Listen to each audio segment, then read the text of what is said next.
With the start of training camp now about 2 weeks away, I figured this would be the perfect time to take a look at every player on the San Francisco 49ers roster and how they fit with the team heading into training camp. So far, we've covered the quarterbacks, running backs, and wide receivers. Today, we move on to the tight ends. And of course, we start off with George Kittle. Kittle is undoubtedly among the top 2 or 3 tight ends in the NFL. Despite missing 8 games due to injury, he still managed to finish with the third most receptions on the 49ers in 2020. In addition to being among the top threats for the 49ers in their passing game, Kittle provides a tremendous boost in the running game as well. The San Francisco running game averaged 4.9 yards per carry in the 8 games that Kittle was available, over a yard per carry more than it could manage while he was out of the lineup. Kittle signed a 5-year, $75 million contract in 2020, it's going to start in 2021. But the 49ers won't feel the effects of that until 2022, when his cap hit will jump to over $16 million. The only question mark with Kittle is his health. He has a very aggressive and physical style of play, which has led to 10 missed games over the last 2 seasons. It should go without saying, but for the 49ers to make a serious run at the playoffs in 2021, they will need to have Kittle available for more than they did last season. Moving on now to Ross Dwelley. Dwelley has been an underused member of the 49ers offense over the last 2 seasons. While he's definitely not George Kittle, Dwelley has proven himself to be a reliable option in the passing game, catching 75% of the passes thrown his way. Often used as the motion tight end, there was also noticeable improvement in Dwelley as a run blocker over the second half of the 2020 season.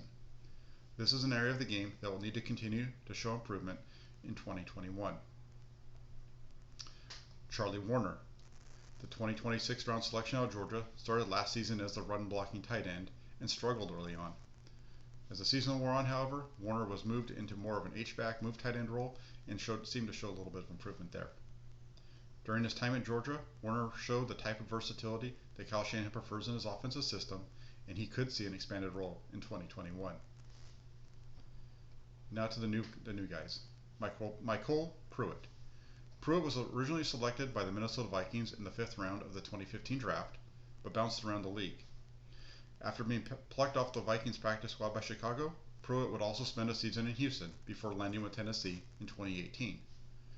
Known mostly for his run blocking ability, Pruitt more than doubled his career reception total during his time with the Titans. During those 3 seasons, he was able to come down with 20 receptions and average 12.1 yards per reception. Josh Peterson.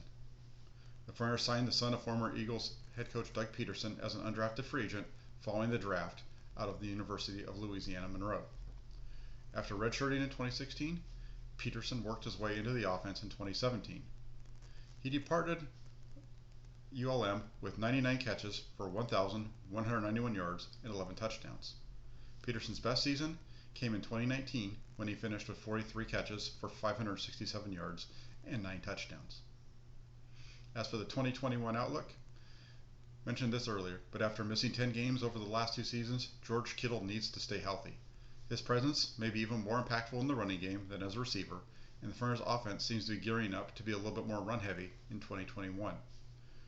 Ross Dwelley's position on the final roster appears to be secure with a $920,000 guarantee in his contract for the season, and Dwelley gives the 49ers a second solid receiving threat from that tight end spot. MyCole Pruitt has a $500,000 guarantee, which would seem to ensure his spot on the roster as well, but he could be competing for a roster spot with Charlie Woerner if the 49ers decide to go with only 3 tight ends on the active roster. Pruitt's role would appear to be similar to how Garrett Selleck was utilized in 2016 and 2017, the blocking tight end that can do some damage in the passing game when called upon. And one last thing, don't rule out the possibility of the 49ers adding another tight end to this competition.